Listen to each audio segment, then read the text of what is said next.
Hey traders, it's John Fortune here of this week's weekly Forex forecast for the 10th of August to the 14th of August 2020. As always, we're going to start off by looking at the US dollar index and crude oil before running through a number of markets, looking at the key levels of support and resistance in the process. I'm also going to be highlighting some of the targets that we're going to be looking for in this coming week and also for future weeks. So I hope you're having a nice weekend. Let's jump over to the charts and see where the money is this week.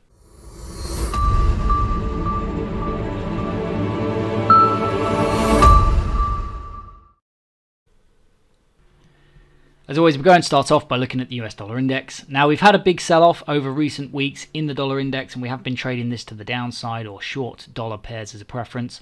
Last week, we were looking further declines down into the 91.99. We started the week up in this area, and we did have a sell-off, but we kind of corrected, and we failed to break this low. Going into this week, we are still bearish overall on the dollar, and that will not change unless we break the 93.99. However, this failure to break the low here, this is really showing a lack of momentum, and this is coming after a sustained period of decline in the dollar index. So what does that mean? How are we going to use this information going into next week? Well, very simply put, we are still bearish overall on the dollar index. However, this may be an area where we start to retrace and we may start to see a bit of a correction coming into the dollar. We will not, however, we do not personally try to pick bottoms. If you want to use that information to try and pick a reversal, you're free to do so, but I wouldn't recommend it in the long run. We would only start to look for bullish setups if we break the 93.99. So going into next week, we do go into next week with a bearish bias on the dollar index. But because of this failure to break the low last week, it just means that although this week we'll still be preferencing short dollar positions, I'm personally not going to be taking too many. I wouldn't want to go into this week and take lots and lots of dollar short trades, because if there is a reversal, you don't want to get stopped out on loads of them. So I am going to be bearish in the dollar this week, but I'm going to be doing so cautiously. So you can see in the dollar index itself, we are now pulling back to the 93.67. And this is an area, if we are going to continue down, I would look to see if the dollar index is going to start to reverse to the downside. And if we do start to break back to the downside here, we're going to be looking back down to the target set from last week at the 91.99. And if we can get a break through here, we're going to be looking down towards the next key of support to the downside and target 2 at the 90.50. So the next market we're going to look at is crude oil. Now, last week we were actually breaking to the downside and we snapped back and we had a reversal week in crude oil. We reversed to the upside. So very simply put, going into this week, we're going to be preferencing bullish setups in this market, and we'll be viewing this as a little bit of an inverse head and shoulders setup if we can pull back. So any pullback towards the 39.66 this week is going to be treated as an opportunity to start to look for bullish setups. And if we get the right kind of bullish setups in this market, if we start to break to the upside, we're going to be looking at initiating longs up towards the next key of resistance, the upside of the target set, the 43.69. So the next market we're going to look at is euro dollar. Now, inversely to what we looked at in the dollar index, where we failed to break the low with any real momentum, we had a failure to break the high over here with any real momentum in euro dollar. The uptrend is still intact. This will only change on a break below the 1.16950. That would actually be the confirmation point of this as a double top pattern, which would just be a near-term reversal in this market. So very simply put, as this uptrend is still intact, we are still looking and focusing on bullish setups in this market next week. We're coming very close to broken resistance, looking to turn support at the 1.17490. So this is going to be a great place next week to once again start to look for bullish setups in this market. And we're going to be looking at initiating longs up towards the next key of resistance, the upside of the target set, at the 1.2050. So next market we're going to look at is pound dollar. Now, last week we were looking for a rally into the 1.3200 and we came very, very close. We just missed it and we started to reverse. Very similar to what we looked at in euro dollar, that failure to break the low in the dollar index with any real momentum also resulted in a failure to break out higher with any real momentum. And this is a sign that we may be coming to the end of this big rally, but it is not yet the end. It has not yet finished. This could continue up higher as the uptrend is still intact, and this will only change on a break below the 1.29810. This will again be a double top confirmation. So as it stands, this uptrend is still intact, and as a result, we're going to be focused on bullish setups in this market next week. We have already pulled back to the 1.30450, so this is now a great place to start to look for bullish setups in this market. And if we get the right kind of bullish setups, we're going to be looking at initiating longs up towards the next key of resistance, the upside of the target set, at the 1.3200. And if we can get a break through here, we're going to be looking up towards the next key of resistance, the upside and target 2, at the 1.3364. You can see this is, as this is starting to get a bit choppy, it may be harder to actually find good setups in these markets next week, and it just reflects what we were talking about at the beginning of the video in the DXY, which is that it is a good idea if you are trading the dollar pairs next week to trade them lightly, not take too many positions in dollar pairs next week. So the next market we're going to look at is US dollar Japanese yen. Now we started the week in this area and we were looking for this pullback and a move down into the 104.62. This was a previous target which we bounced off of, and we were looking for another move down into this, and we are looking once again down into the 104.62. You can see not much really happened last week in US dollar yen. The market just really chopped around, and this was because of that failure to break the low in the DXY. So very simply put, going into this week, we are looking further declines as a preference in this market.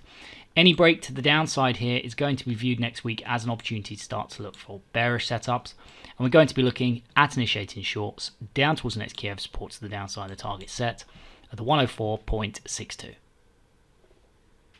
So the next market we're going to look at is Aussie dollar. Now we started the week up in this area and we were looking for a rally into the 0.7290 last week. We did have a rally towards this, but again, that failure to break the lows in the dollar with any real conviction resulted in a bounce off the highs over here. Very simply put, going into this week, we are still focused on bullish setups in this market as the uptrend is still intact, despite the fact we failed to break this with any real momentum. That would only change on a break below the 0.70760. Which would once again, mirroring the dollar index, be a near-term reversal in the form of a double top. So for the time being, we are focused on bullish setups still in this market. Any further pullback would be great, as it would give us better risk reward up towards the target. You can see this would actually be more likely to provide a better setup than, say, pound dollar, where we're very, very close to the target next week. But any pullback in this area, this is going to be viewed once again as an opportunity to look for a bullish setup in Aussie dollar. And we're going to be looking at initiating longs. If we can start to break out of this counter trend correction, we're going to be looking at initiating longs up towards the next key of resistance, the upside of the target set at 0.7290. So next market we're going to look at is New Zealand dollar. Now you can see New Zealand dollar did actually roll over and it started to reverse. It has in fact reversed and it's structured to the downside now. And this is counter to what we're seeing in the dollar index. The downtrend is still intact in the dollar index. So this is not a preference for next week. We do still preference dollar weak positions because of the downtrend still being intact in the dollar index and all of the other currency pairs being structured to the upside still. However, this can be used in two ways next week. Either it can be completely filtered out, as I said, if you just want to stick to dollar bearish positions, staying with that dollar downtrend while it's still intact. Or you could use this as part of, let's say, a synthetic hedge plan, which is just essentially saying if you were to go long Australian dollar and short New Zealand dollar, and you had risk to reward on both trades of 1 to 2, it doesn't really matter which way the dollar moved, you could profit 1x or whatever it is you're trading on one of the pairs. Let's say you were trading 1% for argument's sake, which actually per position, if you're taking a few positions, is quite high. But let's just say for argument's sake you were trading 1% per trade. Well, it doesn't matter which way. If you were locked in on both with a long and a short, it doesn't matter which way the dollar moved, you would lose 1% on one and 2% on the other. So it's not always possible to do that. You do actually have to have the conditions. But because this is now structured to the downside, this can be considered for that type of plan next week. So very simply put, if you are filtering this out, that's fine if you just want to stick to dollar bearish positions next week. But anybody looking to short this, any pullback in this area would be viewed as the opportunity to look for shorts to the downside in this market. And we're going to be looking at further declines down towards the next key of support to the downside of the target set at 0.6538. So the next market we're going to look at is US dollar Swiss franc. Now last week we sold off to the downside. We were looking for further declines in this market and we did make new lows, but again we really failed to break the low of any momentum. We started to bounce. We have this potential double bottom setup, but this is not confirmed until we break this high over here, the 0.9242. So as a result, any pullback in this area for the time being should simply be viewed as another opportunity to look for bearish setups in this market. And we're going to be looking at initiating shorts down towards the next key of support to the downside of the target set at 0.9000. And if we can get a break through here, although this might take a couple of weeks, we're going to be looking down towards the next key of support to the downside and target 2 at 0.8837. So the target we will be looking for next week is a 0.9000. So next market we're going to look at is US dollar CAD. Now last week we started the week in this area and we were looking for a sell-off into the key area of support of the 1.32790, which was right here. And we had a really nice move into this key area of support and we bounced at the end of the week. Notice how an entire week's move in the 4-hour chart is just this single sell-off. So you shouldn't be expecting the markets to be bouncing down and up and down and up and down and up. It's really just going to give you a movement in one direction or another, or just correcting. So very simply put, just as we had this sell-off to the downside last week, going into this week we are now once again right at a key area of broken support, turning resistance already at the 1.33870.